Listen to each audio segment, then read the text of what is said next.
Hello, my name's Mark and these are my Dice Tales, and today I'm going to do something a little bit different. I'm going to do a top 10 board game.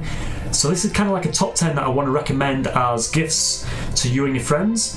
I'm probably a little bit out of touch with board gaming because I have been playing all my skirmish games, Kill Team, Infinity, Warcry, X-Wing, you name it, I've probably been playing it. But I was a board gamer before I got into my skirmish games, and these are my top 10 games.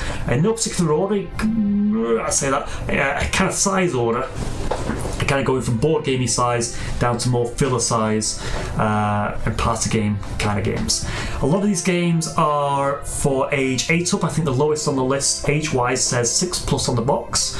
Though often they can be played with people younger. A lot of them say 10 actually, and you can be played with people younger. I play with my nephews and nieces, and they're getting into around the age of say 10s and 12s now, I think. So game number 1 so it's not a top 10 list as in number 1 is going to be my favourite. This is just 10 games that I really recommend and that have gone down well with my family. It's family gatherings at Christmases and things like that. So number 1, Carcassonne, probably best. Number 1, I don't like saying best because it's my best, maybe. I don't know how many people have I played Carcassonne with. It's a very good game. I like Carcassonne. Right, Carcassonne is a tile laying game. You're trying to make formations of like castles and long roads and fields with farmers in, and you're scoring points for doing that. Basically, you're taking a tile from a bag blind and you're placing it onto this ever-growing sort of jigsaw kind of layout on the table, and I highly recommend it. Right. Number 2 is Pandemic. Now that one is a board game. You have like a very Risk-like board. It's got the map of the world and a number of territories on it and cities all named on it and all linked by various routes, whether they're going across the sea or across land and such like that. So it'll be familiar to sort of Risk-type players. But in this game you are all on the same team. You're playing cooperatively, and you're playing as kind of World Health Organization's characters, so a medic, a scientist, a dispatcher, doctor. I don't know what else there is in the World Trade Organization. No, I can't think of them right now. There are probably others named in the box. And basically you can move yourselves, you can move each other. You're trying to gather cards together of a number of cards of a set colour to eradicate diseases that are attacking the world. And you can move around and sort of eradicate these diseases so they're not an instant threat, but you've got to be careful that there's not an epidemic and they explode and sort of spread even faster. So you've got to keep the board under control while you're trying to find cards to eradicate diseases. You need to eradicate, I don't know if it's 4 or 5 diseases off the top of my head, and save the world together as a team. So it might be new to a lot of people playing a co-op type game. There have been various variations of this game since then. This is the original that I'm talking about. I don't know the dates that it came out with, but I highly recommend Pandemic. My next game is getting a bit smaller, so most of these games can be played with in about half an hour.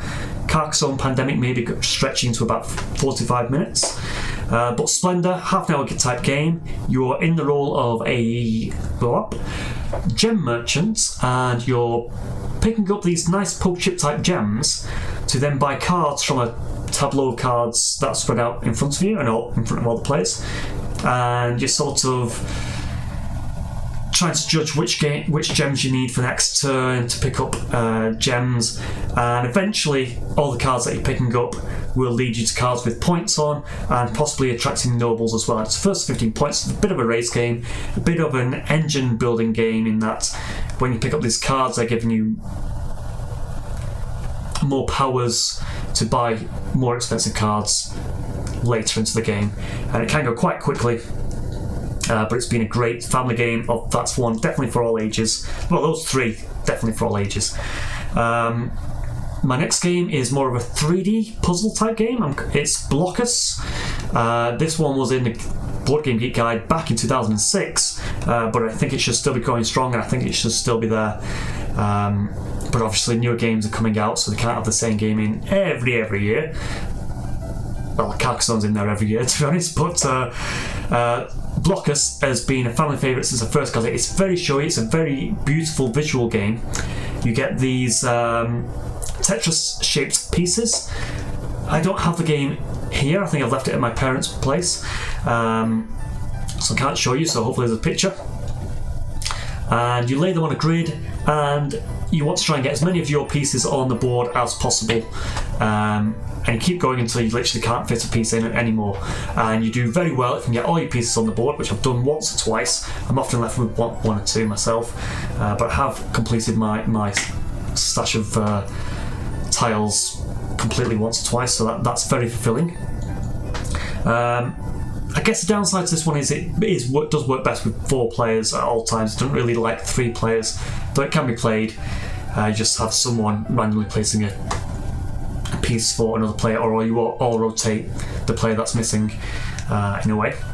But very beautiful, and yeah, that one comes out every year, and it's absolutely fantastic. There is also a 3D version which is played slightly differently, but I do recommend that one as well. It's that's based on sort of building 3D type. It used to be temple structures, but now I think they've just gone abstracted and called it blockers without any references to Incan temples. Right, game number 5 is a big hitter in my family, Dixit. Dixit is a party type game, probably the first party type game on this list, and you have this wonderful deck of cards with the most fantastic illustrations that you'd ever see. They're really abstract. You might have 2 bugs fighting in a gladiatorial arena. You might have a girl crying in a raindrop with a rainbow sort of back in the distance. You might have robots climbing over a city. Hourglasses with things in the sand, pictures in the sand falling into the lower hourglass bulb. Nightly rabbits fighting big shadows, clockwork machinery, love hearts and bleak images, keys and balloons and wings and all sorts of weird things really abstractly mashed together on this card, which gives you huge scope to think up a word that would describe this card. Everyone's got a hand of 7 cards of these similarly weird images.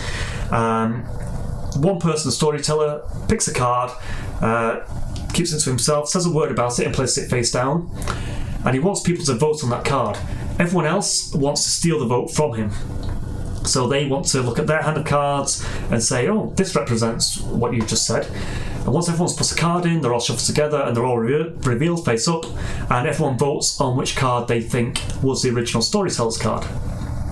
And when that's done, you don't want to be too obvious about your card, and you only want a few people to vote for you, so that you and maybe 1 or 2 other people gain some points. And then everyone who voted for someone else, they're going to get points for stealing them away from you in a way. Absolutely fantastic game. I don't do very well in describing games, and I'm probably going to get worse with the games that are coming up. But I do highly recommend Dixit. Now, it's getting old now, Dixit, and it has had a few other games come trying to take its crown away. I think Mysterium is one, where it's put a more themed more of a theme to the game rather than just being abstract like Dixit and Dreams. This one has you playing as a ghost, a murder victim, and you're the ghost trying to tell your whodunit story to a paranormal investigator, the other players. So there's that, and I think there is a paranormal investigator one where you don't just have cards, you can sort of draw on people's hands, use a Ouija board type effect to tell people what's going on. And yeah, there's another alien, discover what the aliens are saying and such like that. There are all sorts of games now based on this, but I think Dixit was one of the first that came out a number of years ago, and it's still in the gift guide for Board Game Geek for 2019, so it is that good. Yeah, it has staying power. Number 6 is skipping one. Number 6 is Codenames. Now this one I've taken to work and it's gone down very well. Codenames has you in 2 teams and one person being a spy master for each team. Basically there's a grid of words down in front of all the players. The spy master sits on one end of the table and they have a code grid that shows you which words are for their colour and which words are for your opponent's colour and which is the forbidden word. And your turn as a spy master is to say one word every turn to try and give clues. So let's say the grid had, say, cookie, train, tree, fence, grass, pig, train, Mars, lamppost. That might be some of the cards in the grid. So I would look at as a spy master, I'd look at my clue card, and I might see that car and train. I might say, okay, engine, and I would and say 2, and then my team has to guess which of those cards I'm referring to, so that someone might look and say, oh, steam was there, so I'm going to say steam engine.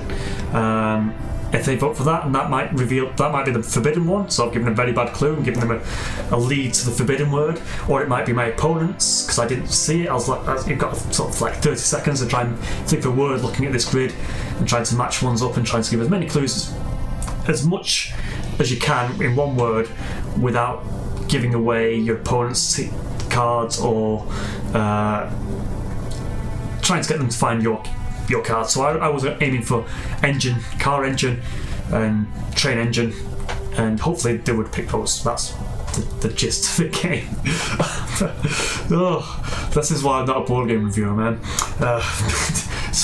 Time-lapsing miniature games is much easier.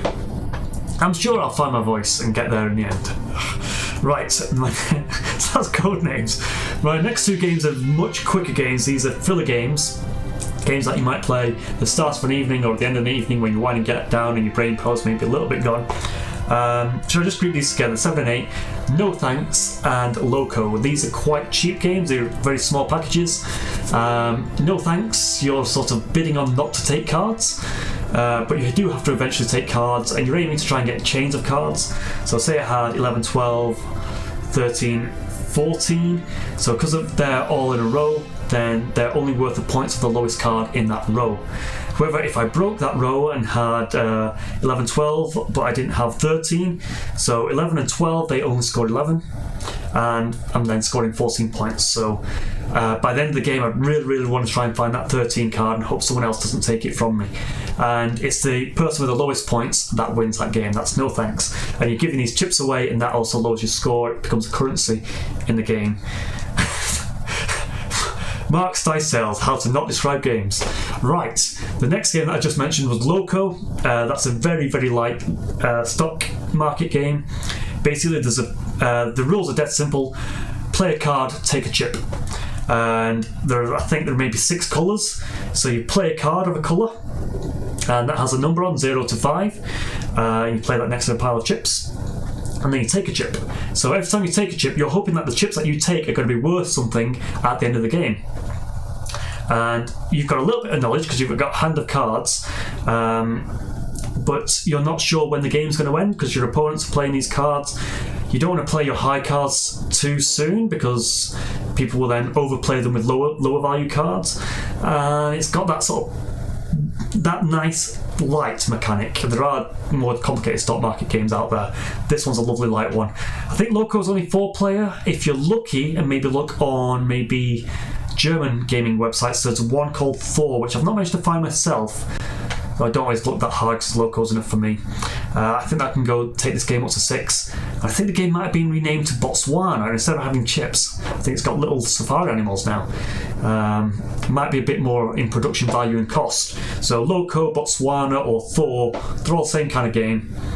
Highly recommended for a very light stocking filler type game. Even I think these might even drop into sort of Secret Santa type price range of games. My next game on the list often comes out when the nieces come round, and that is For Sale. For Sale is a bidding game, like an auction game, maybe a bit of a push to describe it. And there's 2 phases to this game. You're bidding on houses, first of all, with a limited pool of money, and you want to try and get high value houses before you sort of run out of your own money, and then you sort of cut out the bidding. The houses go from things like a cardboard box to a dog's kennel, to a normal house, to a chateau, to a cottage in the woods, to a skyscraper, to a space station, the most expensive one, 30-point a card. So you're bidding on these, and the highest bidder takes the highest card that's laid out, and they're always laid out so you get different monetary values. You might end up with a cardboard box and a space station. So you want to bid high on that one to try and get the space station. Sometimes you can sort of bid a little bit mediocre and maybe get the cards in the middle. So there's a variety of cards that go from I think 1 to 30. And once all those have been sold, you then move on to like selling your houses for checks, and that works in a similar mechanic, but instead of using your money now, you're now using the houses to bid for checks, and the checks go from 0 to 15,000. So when there's 15,000 out and then low cards, you want to play your space station card, and you're trying to get that 15,000 check, and it's one with the most money in all their checks at the end of the game. Dead simple, badly described by Mark's Dice Tales here, but it's highly recommended, and I think it's still in the gift guide for Board Game Geek as well. So I'm going to put a link to that below. After for sale, my 10 is Diamonds, also called Ink and Gold. I don't know if it's now gone back to being called Diamonds, so because there's been various editions of these games, sometimes they change name, go to different publishers and such like that. So Diamonds, this one has you as the role of Indiana Jones type adventurers, and you're basically doing push your luck. You're moving into a cave or a temple, and you're picking up gems as you go, and as you go, you turn over a card, it'll say the 6 gems. So if there are 3 of you playing the game, each of you would get 2 gems, it's evenly shared out. And then you decide if you want to push on. You push on, you flip over the next card, it might have 10, and you divvy out that between your 3 players, leaving any gems on the cards in front of you. Eventually you're going to find a hazard, and hazard might be an explosion, gas, scorpions, snakes, lions, tigers, bears. I don't know what's in the new editions, but having one hazard is okay. But if the next card flips over, it's the same hazard type as one that's already gone, then you're killed by the hazard. You had to flee the cave, you dropped all your gems, and you leave with nothing. So before you flip over the next card, you've got to make that decision. Dead simple, push luck decision. Do you want to stay in the cave, or do you want to go home and bank the gems that you've already got? And that's the game. If you go home and you're the only person going home, you can pick up all the gems on the path behind you. But there are rewards if you stay in and you're the only person that's staying in. Obviously, you're getting all the gems on that card by yourself. So imagine getting 10 gems to yourself. That would really put you as a high point lead for the next game. And you go into several caves like this. If you're behind, that obviously increases the risk, and you want to try and push yourself going further into a cave, trying to get lucky. I've seen some people get very, very lucky. There's like 5 single hazards out, and he just keeps getting like 15 gems, 10 gems, and he just doesn't pull out another hazard until he's come out with like 30, 40 gems from just one trip. It's crazy push a luck game. Really like it. So that is my 10. That's my top 10 recommendations for gifts. So some of these are older. A lot of you might have already played these games, but if board gaming's new to you, they are my recommendations. I think they're all still in print and can be bought from the likes of your local friendly gaming store, obviously. So mine would be Fanboy 3, but also if you're not near one, Element Games as well. Games Law, and obviously Amazon. I think they're the online shops that I sometimes go to as well as checking online. Sometimes you can get good deals online by going to German Amazon and German game stores and things like that.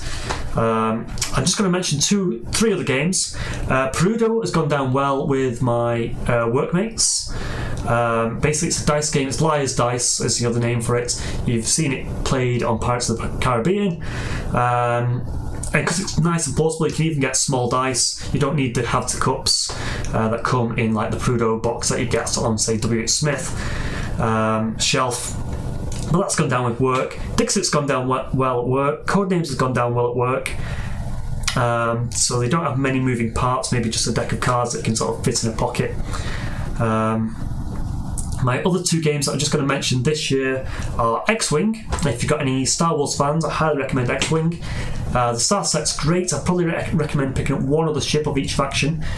When I say each faction, the Rebel faction and the Empire faction, if you're just getting a starter set. And that'll be enough for many days, hours, years of gaming.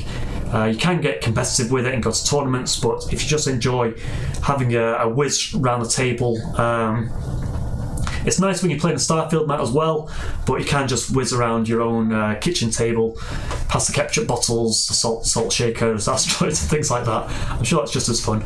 But you get little pre-painted X-Wing miniatures, and you have movement tokens that you use to move them around a fixed arcs, and you basically then, when you've got them in your front arc, you can roll your dice to see if you blow your opponent out the water. Very fun game. Highly recommend it to anyone who is interested in Star Wars and miniature gaming as a sort of gateway miniature game, definitely. And my other one, fairly new, was it this year or last year, is Keyforge. It's by the maker of Magic the Gathering, which is a big worldwide popular game. Probably still is a worldwide popular game as well. But this one is just, instead of buying boosted packs to increase your deck's power, literally the deck is fixed. It is what it is. And that's the unique thing about it. Every deck is unique. There's some sort of AI program that makes these decks and makes them all... I don't know how average they are, but I think they're more powerful ones, or is it just people getting more skilled at piloting their decks? I'm not too sure. But I highly recommend Keyforge as a look-in, as a beginner, sort of getting into that card game sort of tournament-y scene. It's fun, it's entry-level, you don't need to go out and buy booster decks, so even just maybe having 6 decks in your own house will have you playing many hours of the game, I think. Those last two are just sort of 2-player games. You could get other people involved, sort of looking over your shoulder, giving you advice and things like that. But that is it. So I think I've covered, 13? Oh, can I end on 13? Don't know. No, I shouldn't end on 13. My last one, then, again, something that I've taken to work games, is Fake Artist in New York. It's a Pictionary type game. Basically, one person chooses a topic and writes the topic on a card and gives these cards out to everyone. And one of the cards already writes fake, so someone doesn't know what the topic is. Everyone is then drawing a group image, a group Pictionary type thing, and then once everyone's had a chance of drawing, everyone's trying to choose who is the fake, who didn't know what they were meant to be drawing. So you're trying to do a bit of the image without giving it away to the fake, because if the fake guesses what you're drawing, then the artists lose. Yeah, I think that's it. That's the game, Fake Artists in New York. It's hilarious seeing what people draw, and especially what the fake person draws. The fake's generally a little bit screwed if he becomes the first person to draw and has no idea what he's doing. He has to try and do a squiggle that looks like something. And even when other people have drawn squiggles, you're like, what the heck is that? And then you try and add, was that a bit of a tennis racket? And you're adding your own loop in, then your artist's going to clock on and say, that doesn't fit in with what the theme is. It's kind of, yeah. So 14 recommended games by Mark's Dice Tales. So let's leave it there. Thank you for watching. I know it's been a bit different, but I hope you like my recommendations. I do, as I say, I've been out of the board gaming loop for a while. I'm going to try and get in with a few board game groups again and see what has been new. A few of these are a bit older, but they have a lot of staying power, so I still do recommend them a lot. Especially, I would say my number one game in that list is possibly Dixit, followed by Blockers, followed by For Sale and Splendor. Yeah, that'll be my top. So that's Mark at Dice Tales. Do like and subscribe. If you do comment on the list below on what you think of it. Let me know of any newer games or any newer takes. As I say, like Dixit has got twists like Mysterium and Paranormal now. Do any of my other games been replaced? I think I could even mention like Splendor has gone to Century Spice Road and such like that. But I don't think... Yeah. Stop rambling. Thank you for watching. Goodbye.